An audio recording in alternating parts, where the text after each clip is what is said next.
on YouTube Music.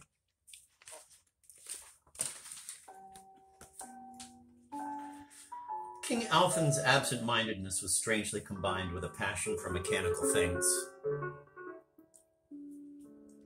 especially for flying apparatuses.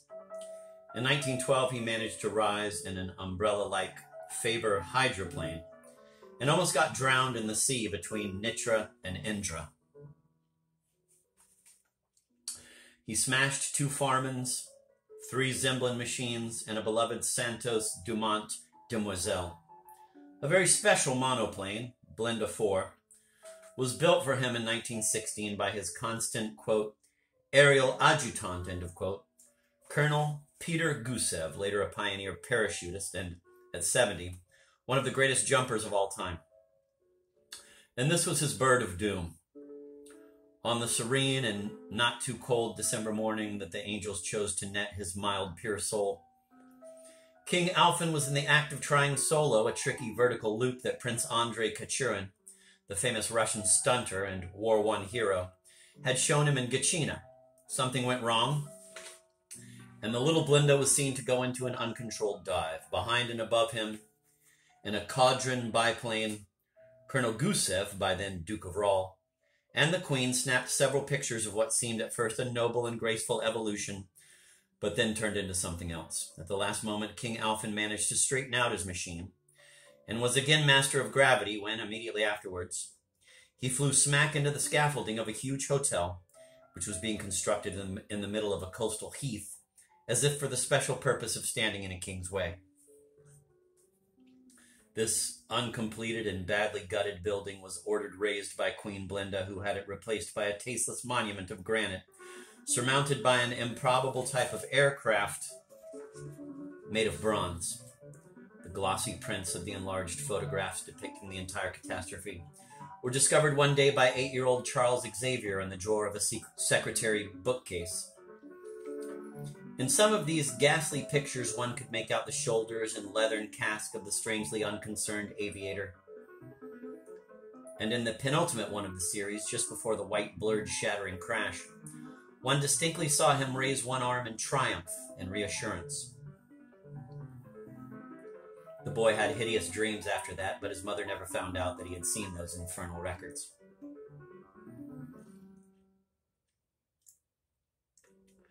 Her he remembered more or less. A horsewoman, tall, broad, stout, ruddy-faced.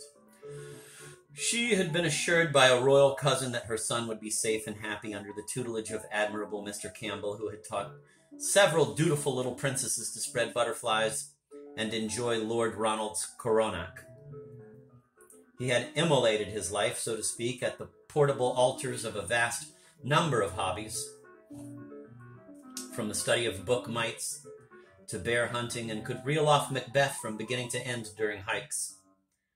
But he did not give a damn for his charge's morals, preferred ladies to laddies, and did not meddle in the complexities of Zemplin Ingledom. He left for some exotic court after a 10-year stay in 1932, when our prince, aged 17, had begun dividing his time between the university and his regiment. It was the nicest period in his life.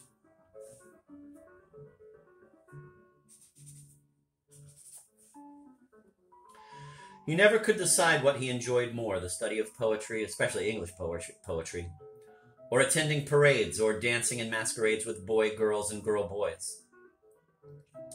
His mother died suddenly on July 21st, 1936, from an obscure blood ailment that had also afflicted her mother and grandmother.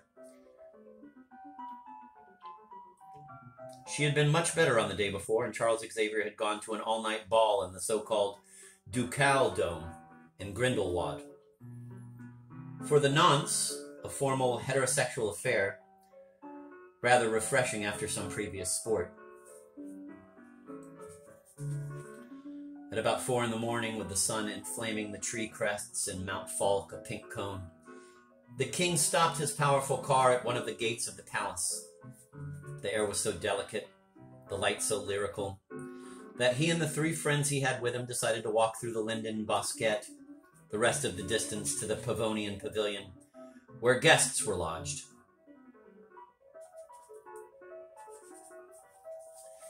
He and Otar, a platonic pal, wore tails, but they had lost their top hats to the highway winds.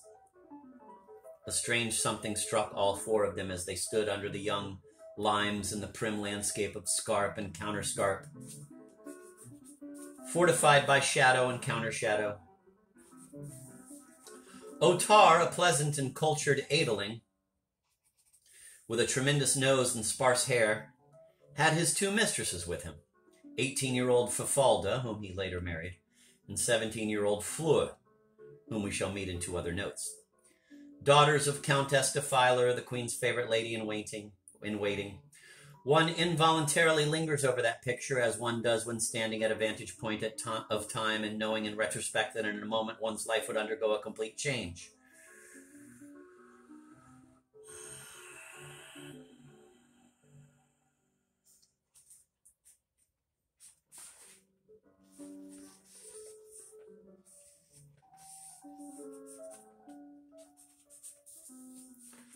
So here was Otar, looking with a puzzled expression at the distant windows of the Queen's quarters.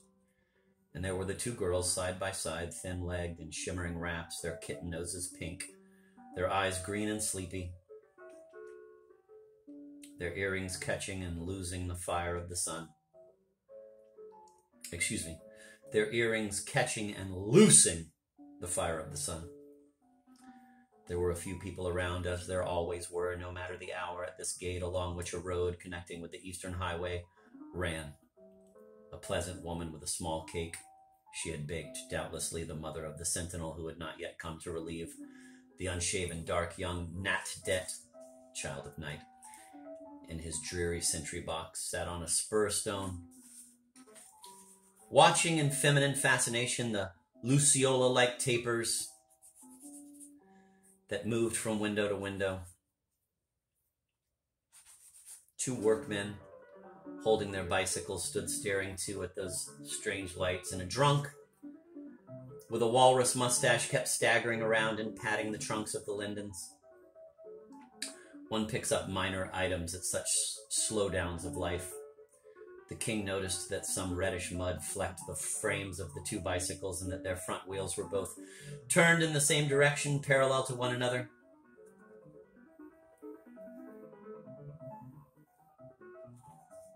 Suddenly, down a steep path among the lilac bushes, a short cut from the Queen's quarters, the Countess came, running and tripping over the hem of her quilted robe. And at the same moment, from another side of the palace, all 7 counselors, dressed in their formal splendor and carrying like plum cake. From another side of the palace, all 7 counselors, dressed in their formal splendor and carrying like plum cakes replicas of various regalia, came striding down the stairs of stone in dignified haste, but she beat them by one Allen and spat out the news. The drunk started to sing a ribald ballad about Carly-Garly and fell into the Demi-Lune ditch. It is not easy to describe lucidly in short notes to a poem the various approaches to a fortified castle. And so, in my awareness of this problem, I prepared for John Shade sometime in June, when narrating to him the events briefly noticed in some of my comments. See note to line 130, for example, a rather handsomely drawn plan of the chambers, terraces, bastions, and pleasure grounds of the An Havak Palace. Unless it has been destroyed or stolen, this careful picture in colored inks on a large, 30 by 20 inches, piece of cardboard might still be where I last saw it in mid-July on the top of the big black trunk, opposite the old mangle, in a niche of the little corridor leading to the so-called fruit room. If it is not there, it might be looked for in his upper floor study. I have written about this to Mrs. Shade, but she does not reply to my letters. In case it still exists, I wish to beg her, without raising my voice, and very humbly as the lowliest of the king's subjects might plead for an immediate restitution of his rights. The plan is mine and is clearly signed with a black chess king crown after, quote, Kenbote, end of quote. To send it, well packed, marked, not to be bent on the wrapper, and by registered mail to my publisher for reproduction and later editions of this work. Whatever energy I possessed has quite ebbed away lately, and these excruciating headaches now make impossible the mnemonic effort and eye strain that the drawing of another such plan would demand. The black trunk stands on another brown or brownish, even larger one. And there is, I think, a stuffed fox or coyote next to them in their dark corner.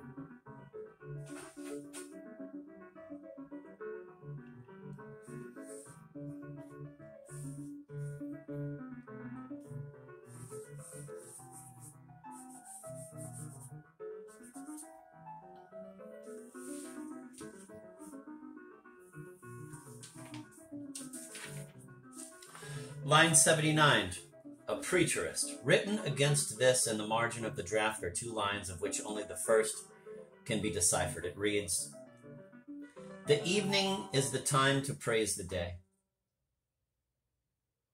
I feel pretty sure that my friend was trying to incorporate here something he and Mrs. Shade had heard me quote in my lighter-hearted moments, namely a charming quatrain from our Zemblin counterpart of the Elder Edda, and an anonymous English translation, Kirby's. Quote, "The wise at nightfall praise the day, the wife when she has passed away, the ice when it is crossed, the bride when tumbled, and the horse when tried."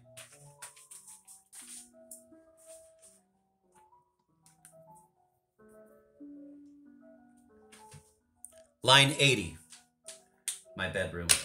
Our prince was fond of Fleur as of a sister, but with no soft shadow of incest or secondary homosexual complications. She had a small, pale face with prominent cheekbones, luminous eyes, and curly dark hair. It was rumored that after going about with a porcelain cup and Cinderella's slipper for months, the society sculptor and poet Arnor had found in her what he sought and had used her breasts and feet for his Lilith calling back Adam. But I am certainly no expert in these tender matters. Otar, her lover, said that when you walked behind her, and she knew you were walking behind her, the swing and play of those slim haunches was something intensely artistic, something Arab girls were taught in special schools by special Parisian panders who were afterwards strangled. Her fragile ankles, he said, which she placed very close together in her dainty and wavy walk, were the, quote, "careful jewels," end of quote, in Arnor's poem about a Miragarl, quote, mirage girl, end of quote, for which, quote, "a dream king in the sandy wastes of time would give 300 camels and 3 fountains," end of quote. On Sagaran Wurum Trimkin Tristana Verbalala Wad Gev Ut Tri Fantana. I have marked the stress accents.